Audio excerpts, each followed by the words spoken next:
Hello everybody and welcome back to And We've Gone Country. Just wanted to give you a quick update here because I'm getting rained on right now. I don't know if you can tell.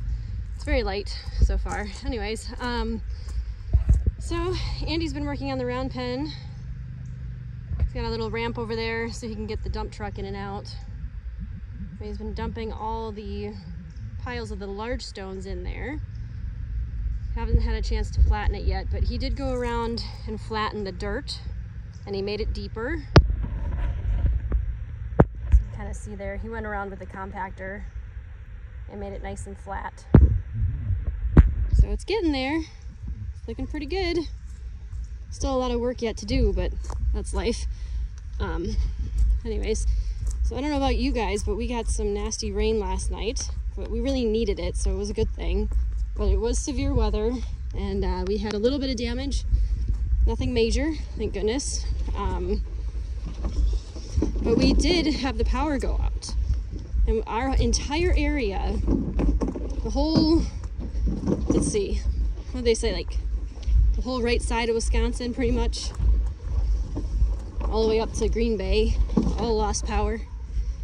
So it was like some 20,000 people lost power, and we never lose power here. It's just like, we must be on a really good grid, thank God.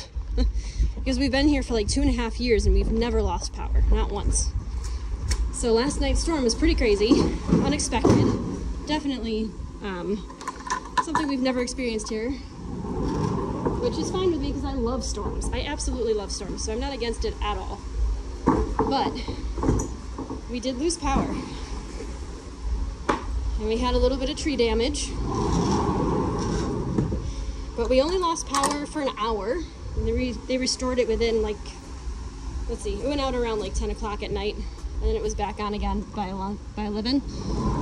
And we didn't even notice at all because we had our solar panels. So as soon as the power went out, there was like a little bit of a pause and we're like, uh-oh. You know, because we never lost power before. And within like 30 seconds, the solar panel battery back up, came on, which was really nice.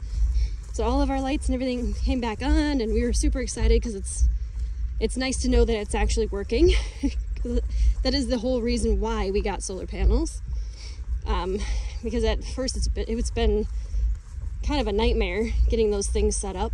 So, which I know I've talked a little bit about before, but this is the first time that we've actually had a chance to see what they can do. So that was nice. We didn't have to lose even, not even a full minute of power. So, and I wasn't even sure if we really lost power because yeah, it flickered, it went off, but everything came right back on. So I was like, well, maybe the battery came on, or maybe we didn't actually lose power.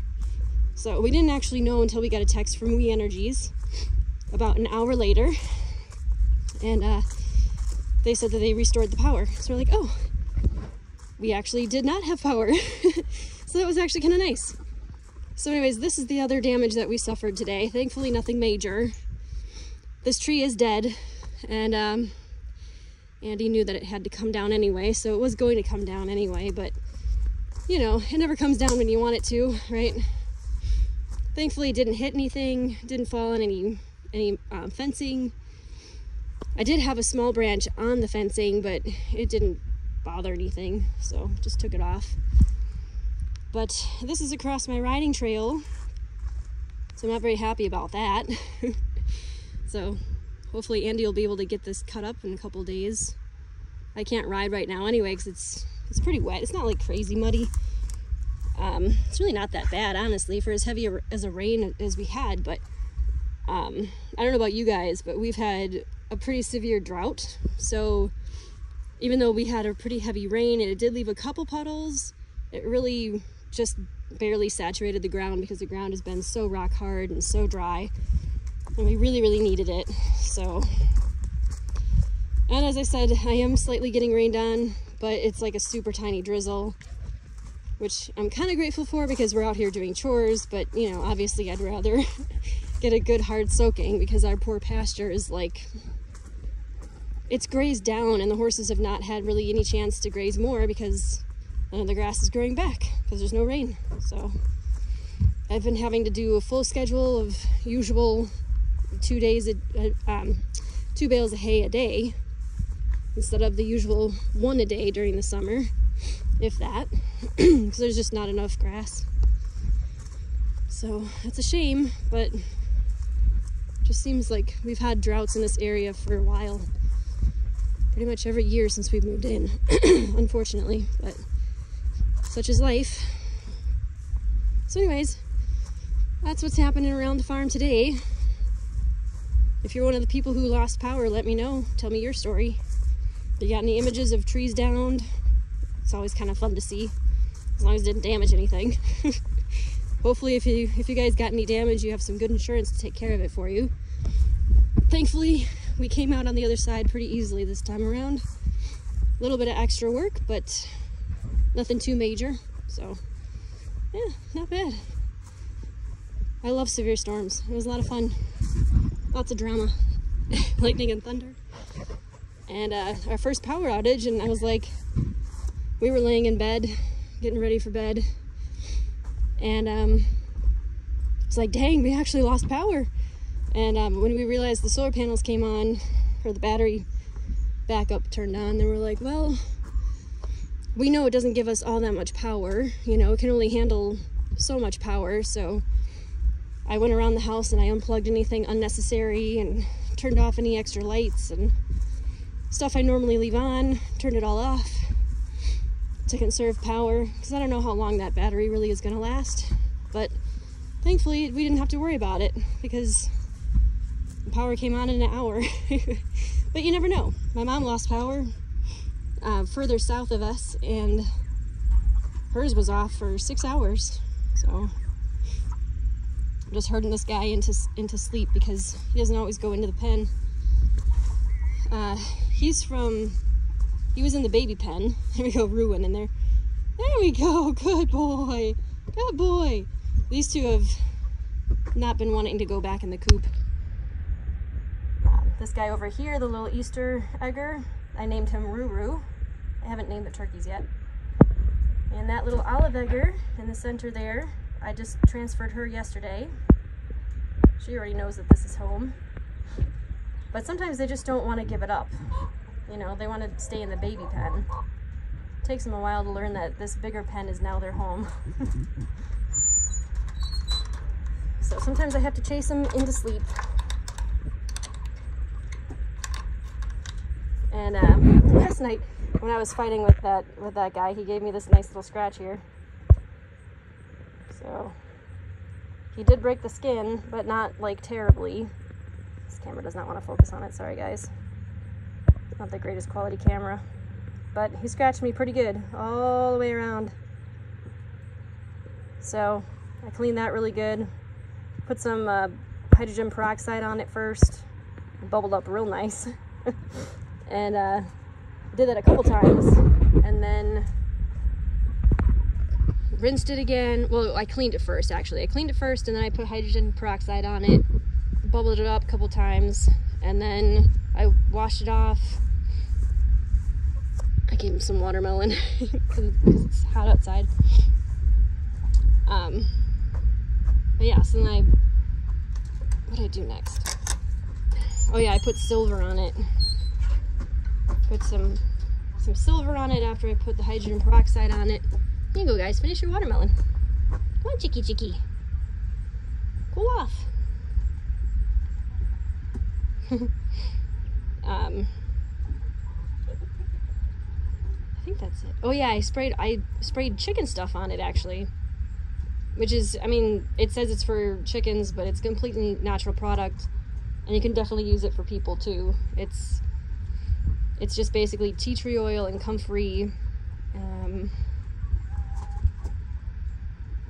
Oh, there's a lot of good stuff in it, but I guess I don't remember all the ingredients now. But the first ingredient and the second ingredient were tea tree oil and comfrey. So those kill off bacteria and viruses and help heal. So I'm like, well, of course I'm going to spray myself with that. I know it's for the chickens, but I can certainly use that too.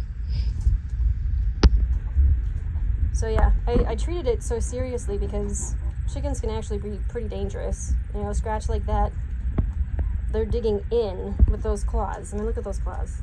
They're curved. And look how they're standing on. You know, they walk through their own poop. They're outside all the time. Who knows what they're stepping in. And when they scratch you like that and they don't actually draw enough blood to bleed it out, they're basically just shoving all that bacteria into your body.